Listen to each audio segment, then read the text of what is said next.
পুরুলিয়া থেকে এবার পুরুলিয়া থেকে ফের হুঙ্কার শুভেন্দু অধিকারীর। কি হুঙ্কার দেখাবো? 21-এর ভোটে বাংলায় নতুন সমীকরণ। তৃণমূল কংগ্রেসের সঙ্গে কি বাম কংগ্রেস? বিনামূল্যে ভ্যাকসিন, মুখ্যমন্ত্রীর ঘোষণায় তরজা তুঙ্গে। নাড্ডার সফরের পর ফের তরজায় সিএএ। আমাদের সঙ্গে আছেন তৃণমূল কংগ্রেস নেতা স্নেহাশিস চক্রবর্তী, বিজেপি নেতা শ্রমিক দাশগুপ্ত, কংগ্রেস নেতা শুদ্ধসত্য বন্দ্যোপাধ্যায়, অধ্যাপক পার্থপ্রতিম বিশ্বাস, রাজনৈতিক বিশ্লেষক শুভময় মৈত্র। প্রথমেই দেখে নেওয়া যাক শুভেন্দু অধিকারী। এতদিন ধরে বিজেপি নেতারা বলছিলেন, দিলীপ ঘোষ থেকে আরম্ভ করে সকলেই বলছেন যে জানুয়ারির পর থেকে নাকি তৃণমূল কংগ্রেস দলটাই উঠে যাবে। তাই কি আজকে হুঙ্কার দিলেন, হুঁশিয়ারি দিলেন শুভেন্দু অধিকারী যে ভোটের সময় পোলিং এজেন্টই বসাতে পারবে না তৃণমূল? কিছুদিনের মধ্যেই মডেল কোড অফ কন্ডাক্ট চালু হবে, ইলেকশন কমিশন নামবে, তখন কিন্তু পোলিং এজেন্ট দেওয়ার মতো লোক তৃণমূল কোম্পানি বড় কথা বলে, সব বিগ বিগ টক। এবং সেই বিজেপিতে যারা যাচ্ছেন তারাও গিয়ে ওই দোষে দুষ্ট হয়ে গেছেন। এ তো বড় বড় কথা। বিজেপির অস্তিত্ব নেই সারা বাংলা জুড়ে, সেখানে তো আবার এই এজেন্ট দিতে পারবে না। বিজেপি এজেন্ট দিতে পারবে কি? সেই কর্মী, সেই বুথের লোক কোথায়? বিজেপির অস্তিত্ব নেই বাংলা জুড়ে। তৃণমূল কংগ্রেসকে তো শুভেন্দু অধিকারী চেনেন, আপনারা চেনেন শ্রমিক দাশগুপ্ত। তৃণমূল কংগ্রেস গত পরশুদিনও তৃণমূল কংগ্রেস ওয়ার্কিং কমিটির বৈঠক থেকে গোটা পশ্চিমবঙ্গের জন্য মমতা বন্দ্যোপাধ্যায় প্ল্যান সাজিয়ে ফেলেছেন। আজকে আরএসএস এসে সাহায্য করছে বিজেপিকে, বা অন্যান্যরা এসে সাহায্য করছেন, বাইরে থেকে মানুষ আসছেন, বহিরাগত তকমা দেওয়া হচ্ছে। সেখানে পোলিং এজেন্ট দেওয়া হবে না, এইটা কি করে পোলিং এজেন্ট দিতে পারবে না? এইটা করে দাবি করেন আপনারা। এক্ষুনি বললেন যে বিজেপি নেতারা বড় বড় কথা বলেন। বিজেপি নেতারা বড় বড় কথা বলেন না, যেটা বাস্তব সেটা বলেন। মানে লোকসভা নির্বাচনের আগে মমতা বন্দ্যোপাধ্যায় বলেছিলেন 42-এ 42, আর আমাদের নেতা দিলীপ দা বলেছিলেন 19-এ হাফ 21-এ সাফ। লোকে দেখেছে যে দিলীপ দার কথাটাই ঠিক হয়েছে, এবং লোকে বলছে যে তৃণমূল নেত্রী বড় বড় কথা বলেন। আর আপনি যেটা বলছেন যে দেখুন, আপনাদেরই একটা খবরে আজকে দেখিয়েছে সোহন চক্রবর্তীর বোধহয় ওই মিটিংয়ে, ওই র্যালিতে কিছু লোককে জোর করে নিয়ে যাওয়া হয়েছে। এরকম প্রচুর লোক আছে যারা তৃণমূলের মিছিলে যাচ্ছে, কাঁধে তৃণমূলের ঝান্ডা, আর মনের মধ্যে পদ্মকে ফুটিয়ে। মুকুলদা আমাদের দলে জেপি নাড্ডাকে গুরুত্বই দিচ্ছে না তৃণমূল, সোহম চক্রবর্তীকে পাঠানো হচ্ছে। এটাই তো ব্যাপার হচ্ছে, তৃণমূল দলটার তো কি জিনিসকে গুরুত্ব দেব সেই বোধটা পর্যন্ত নেই। যদি থাকতো তাহলে কৃষক সম্মান নিধি 2 বছর এইভাবে ফেলে রাখতো না। এখন বলছে যে হ্যাঁ আমরা দিতে রাজি আছি। চক্রবর্তী বললেন যে বিজেপির সংগঠনই নেই, বিজেপির সংগঠনই নেই। না, বিজেপির সংগঠন নেই। বিজেপি এজেন্ট দিতে পারবে কিনা? আপনারা প্রত্যেকটা মিডিয়া, আমি 17 থেকে চ্যানেলে আসছি, প্রত্যেকটা মিডিয়া 19-এর নির্বাচনের আগে বলেছিলেন আপনাদের তো সংগঠন নেই। আমি বারবার এক কথা বলেছিলাম, সংগঠন মানে যদি হয় গুন্ডাবাজ, বোমাবাজ, আমাদের নেই। আর সংগঠন মানে যদি হয় মানুষের ভালোবাসা, আমাদের সংগঠন সবচেয়ে বেশি, তার প্রমাণ দিয়েছি 21-এ আবার। চক্রবর্তী, এখানে আমার প্রশ্ন যে তাহলে বারবার কেন বিজেপি নেতারা, প্রায় প্রত্যেক বিজেপি নেতাই বলছেন তৃণমূল কংগ্রেস দলটাই উঠে যাবে? কোথাও কি বিজেপি বুঝতে পারছে সংগঠনের দিক থেকে? বিজেপি 19 সালে লোকসভা নির্বাচনে যে ফল করেছে তার উপরে ভিত্তি করে ওরা এখন স্বপ্ন দেখছে বাংলা দখল করার। কিন্তু ভারতবর্ষে বিভিন্ন স্টেটে 19-এর লোকসভা নির্বাচনের পর যেখানে যেখানে বিধানসভা নির্বাচন হয়েছে, দেখা গেছে 19-এর লোকসভার পর থেকে সেখানে বিজেপির ভোট পার্সেন্টেজ ভীষণ পরিমাণে কমে গেছে।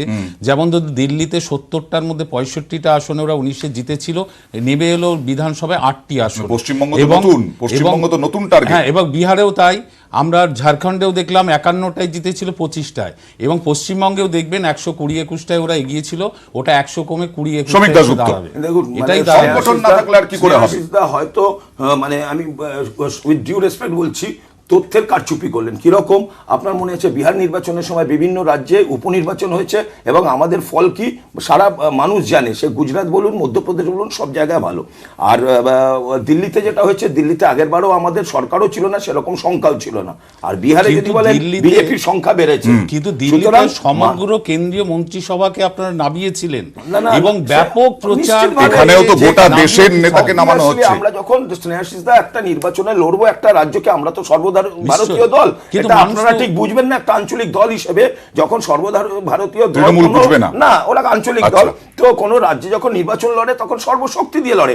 আপনাদের সর্বশক্তি এক জায়গাতেই আটকে। মমতা ব্যানার্জি উনি বলেছেন আমি সব জায়গায় পর্যবেক্ষক, আমি সব জায়গায় প্রার্থী, যে কোনো, এবং যার জন্য কিন্তু আপনাদের ট্র্যাক রেকর্ড যেটা বলছে সেই ট্র্যাক রেকর্ড অনুযায়ী আমি বলছি যে 21-এ বিধানসভা ভোটে কিন্তু বাংলার মানুষ আপনাদের পক্ষে থাকবেন না। আমি বেশ, খালি যেটা বেশ, নিয়ে বেশ। অয়ন আপনি হ্যাঁ, বলেছিলেন খালি হ্যাঁ, একটাই বলুন, বলি, বলুন। মুকুলদা আমাদের দলে জয়েন করার পর 54টা কেস দেওয়া হয়েছে, অর্জুন সিং এর সাথেও তাই হয়েছে। এই বড় বড় নেতাদের এই করা হচ্ছে, আমাদের কর্মীদের মিথ্যে গাঁজার কেস দেওয়া হচ্ছে। প্রচুর তৃণমূল স্তরের কর্মী আছে যারা তৃণমূলকে এখন পছন্দ করে না, বেশ। তারা ওই পুলিশের ভয় এবং ফলস কেসের ভয় এখনো মুখে দেখাচ্ছে তৃণমূল, এবং এইটাই হচ্ছে কথা যে শুভেন্দু অধিকারী বললেন যে পোলিং এজেন্টদের বসাতে পারবে না তৃণমূল কংগ্রেস। একদম একদম। দেখা যাক কিভাবে আক্রমণ করলেন পাল্টা জ্যোতিপ্রিয় মল্লিক এবং ফিরহাদ হাকিম। মে মাসের পরে জুন মাসে কোথায় থাকবে ও কার ছত্রছায়ায় থাকবে? ওকে অমিত শাহ দেবে ছত্রছায়ায় না নরেন্দ্র মোদী দেবেন? 10,000 বুথে এজেন্ট দিক, হাবড়া 300 বুথ আছে, 300 বুথে হাবড়ায় যদি ওরা যদি 75 বুথে এজেন্ট দিতে পারে, আমি আমার নামটা মুছে দেবো, জ্যোতিপ্রিয় মল্লিকের নামটাই মুছে দেবো। 75টা বুথে এজেন্ট দিক, হাবড়া টাউনে দিক, হোল হাবড়া টাউনে যদি ওরা এজেন্ট দিতে পারে, তাহলে আমি জ্যোতিপ্রিয় মল্লিক চলে যাবো। 25% বুথে এজেন্ট দিতে পারে, লোক নেই। ওর কোনো আইডিয়াই নেই যে তৃণমূল মানে কি। যতদিন মাঠে ঘাস থাকবে, ঘাস ফুল থাকবে, ততদিন তৃণমূল থাকবে। সুতরাং ওর কোনো আইডিয়াই নেই।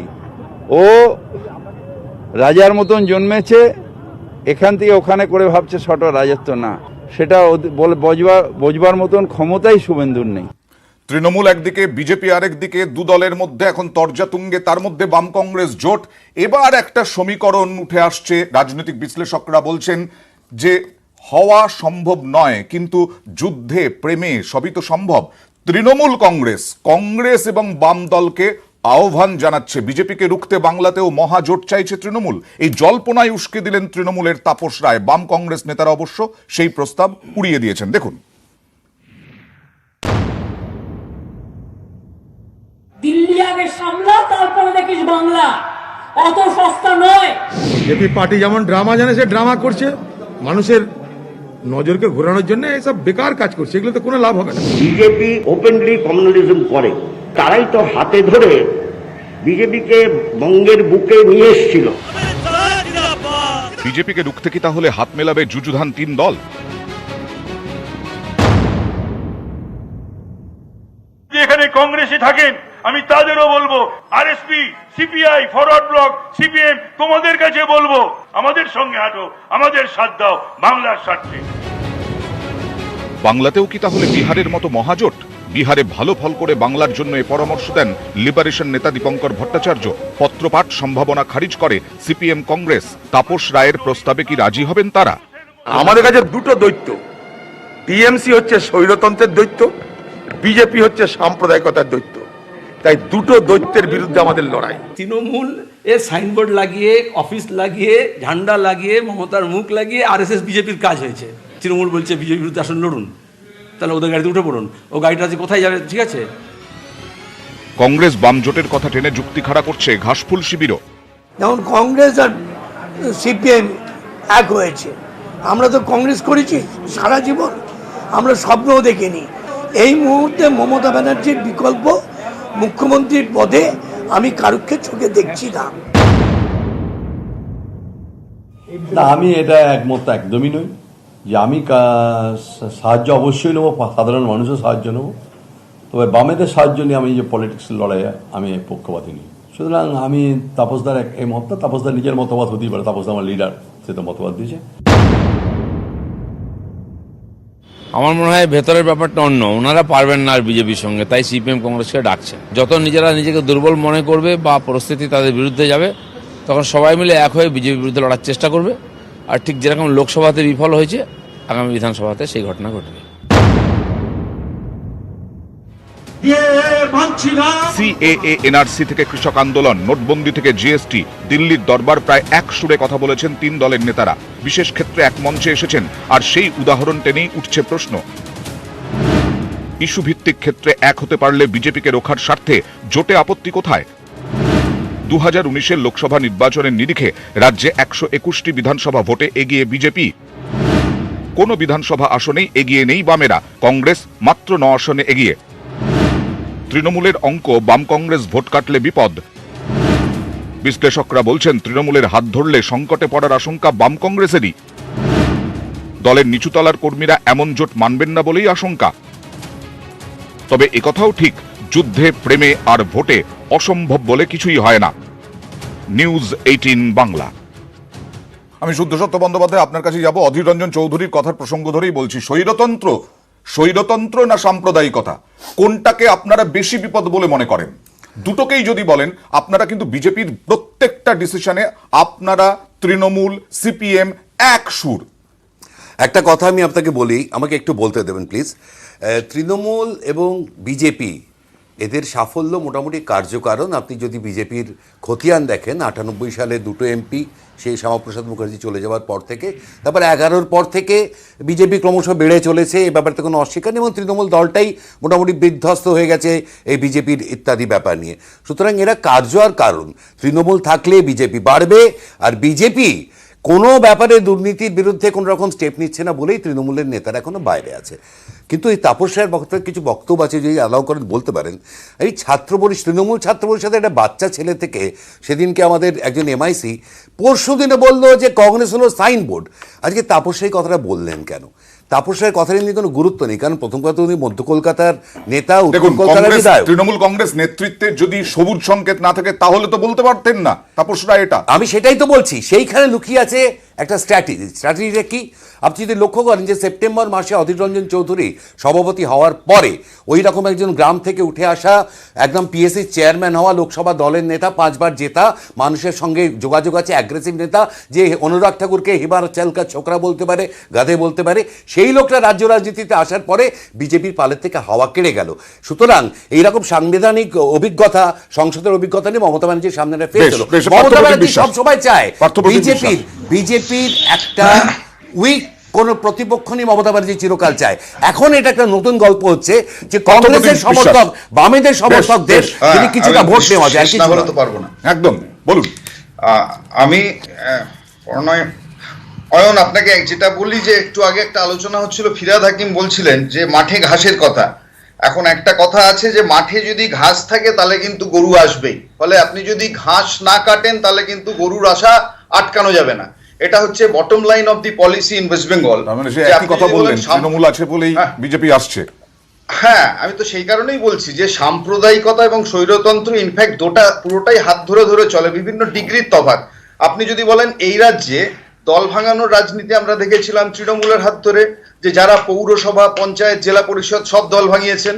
আমার গোটা দেশের নিরিখে যদি দেখেন, সেখানে হচ্ছে যে দল ভাঙিয়ে বিধানসভা দখল করেছেন বিজেপি একটার পর একটা, গোয়া, মণিপুর, কর্ণাটক, মধ্যপ্রদেশ। আমি বলছি যে আপনি যদি নিয়ন্ত্রণের রাজনীতি দেখেন, তাহলে হচ্ছে যে সিবি, ইডিআই, ইউজিসি ইত্যাদি সমস্ত দখল করেছে হচ্ছে কেন্দ্রের শাসক দল বিজেপি। আপনি এই রাজ্যে যদি দেখেন, সিআইডি, রাজ্যের নির্বাচন commission, public service commission, school service commission সবটাই দখল করেছেন আমাদের রাজ্যের শাসক তৃণমূল কংগ্রেস।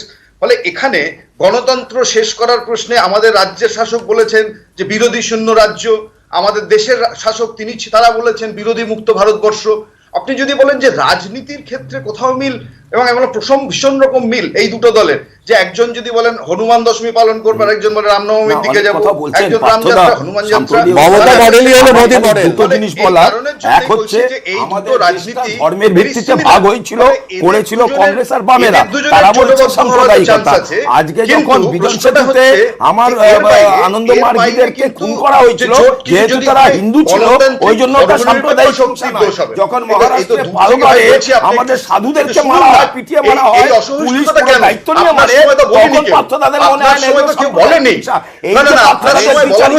এটার জন্যই কিন্তু চেষ্টা করুন এইটুকু সহিষ্ণুতা হলে স্টুডিওতে সহিষ্ণুতা প্রকাশ করুন। তাপসদা আপনারা মুশকিল সীতারাম ইয়েচুরি 7 দিনও হয়নি বলেছে বিজেপিকে আটকাতে হলে তৃণমূলের সাথে বিজেপিকে আটকাতে হলে তৃণমূলের সঙ্গে বলেছেন, সেইখানে ঘাস থাকলে গরু আসবে, গরু আটকাতে গেলে ঘাস কাটতে হবে, গরু। হ্যাঁ পার্থদা, আসবো। আমি একটা ছোট্ট বিরতি নেব, বিরতির আগে আমি নেব শুভময় দা, আমি বিরতিতে যাব, তবে তার আগে আপনার বক্তব্য নিয়েই বিরতিতে যেতে চাই। সেটা হচ্ছে এত তর্ক বিতর্ক হচ্ছে, কোথাও তো হতে পারে তৃণমূল কংগ্রেস, কংগ্রেস বাম, বিজেপি প্রধান শত্রু, সব থেকে বেশি শত্রু বারবার এরা বলে এসেছে, তাহলে বিজেপিকে আটকাতে, রাজ্যকে বাঁচাতে তাদের কথা অনুযায়ী হতে পারে না? না দেখুন, রাজ্যকে বাঁচাতে গেলে তো বিজেপির দিকে যে ভোটটা পড়বে তার বদলে তার যদি একটা বিরোধী জোট হয় তার মোট ভোটটা তার থেকে মোটামুটি বেশির দিকে হতে হবে, এটা তো সহজ অঙ্ক।